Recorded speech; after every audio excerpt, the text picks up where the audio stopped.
نہ کسی ولی کی ہے جستجو، نہ ہے خواجہ کی طلب۔ الحمدللہ رب العالمین والصلاة والسلام علی سید الانبیاء والمرسلین، اما بعد۔ قال النبی صلی اللہ علیہ وسلم ترکت فیکم امرین لن تضلوا ما تمسکتم بہما کتاب اللہ و سنت نبیہ صلی اللہ علیہ وسلم۔ محترم ناظرین، پڑھی گئی حدیث میں اللہ کے رسول صلی اللہ علیہ وسلم نے فرمایا، میں نے تمہارے درمیان دو چیزیں چھوڑا ہے، جب تک تم ان دونوں کو مضبوطی سے پکڑے رہو گے تب تک تم گمراہ نہیں ہوگے۔ وہ دونوں اللہ کی کتاب یعنی قرآن مجید ہے اور اس کے نبی صلی اللہ علیہ وسلم کی سنت یعنی حدیث ہے۔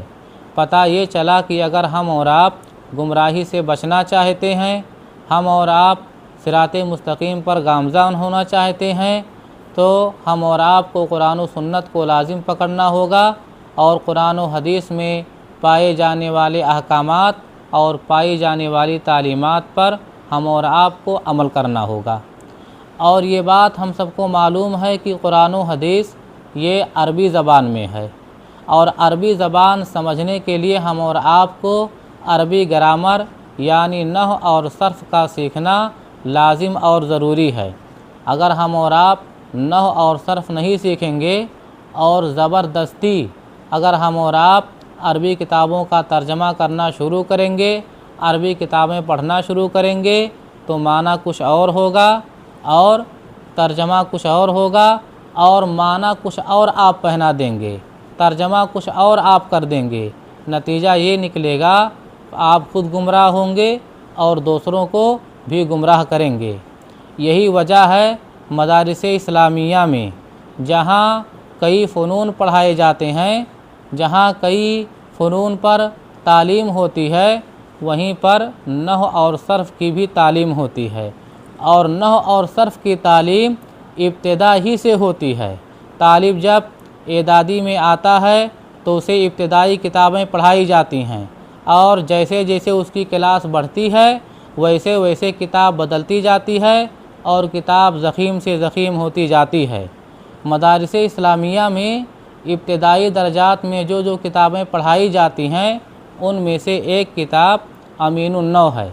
کتاب کے مصنف شیخ ابو عبیدہ عبد المعید بنارسی رحمہ اللہ ہیں۔ کتاب کافی مختصر ہے، لیکن مختصر ہونے کے ساتھ ساتھ کتاب کافی حد تک مفید ہے، اور کتاب میں کافی حد تک معنویت اور جامعیت ہے۔ کتاب مختصر ہے مگر جامع ہے۔ اگر طلباء کو صحیح سے کتاب پڑھا دی جائے اور طلباء صحیح سے محنت سے سمجھ کر کتاب پڑھ لیں تو نحو صرف کے بنیادی قواعد اس کتاب میں صاحب کتاب نے جمع کر دیا ہے۔ لہٰذا ضرورت یہ محسوس کی گئی کہ اس کتاب کو آن لائن پڑھایا جائے، اور جو طلباء اپنے گھر پر بیٹھ کر کے یہ کتاب سیکھنا اور سمجھنا چاہتے ہیں ان کے لیے آسانی ہو، اسی لیے یہ سلسلہ شروع کیا جا رہا ہے، اور آنے والے کل میں اس کتاب کا پورا درس انشاءاللہ ایک ایک کر کے کئی اسباق میں آپ کے سامنے انشاءاللہ یوٹیوب پر ہوگا۔ آپ تمام ناظرین سے گزارش ہے چینل کو سبسکرائب کریں، لائک کریں اور ہمارے ساتھ جڑنے کی کوشش کریں، تاکہ جیسے جیسے میں دروس آپ ناظرین کی خدمت میں پیش کروں تو آپ تک پہنچے اور آپ اس سے مستفید ہوں۔ ساتھ ساتھ تمام ناظرین سے اور تمام بھائیوں سے اور تمام سیکھنے والے لوگوں سے، خواہ وہ مذکر ہو یا مؤنث، اگر کوئی غلطی پڑھانے میں ہو جائے یا کسی طرح کی کوئی کمی کوئی نقص معلوم ہو تو مجھے بتانے کی زحمت کریں، میں آپ تمام لوگوں کا شکر گزار ہوں گا۔ السلام علیکم ورحمۃ اللہ وبرکاتہ۔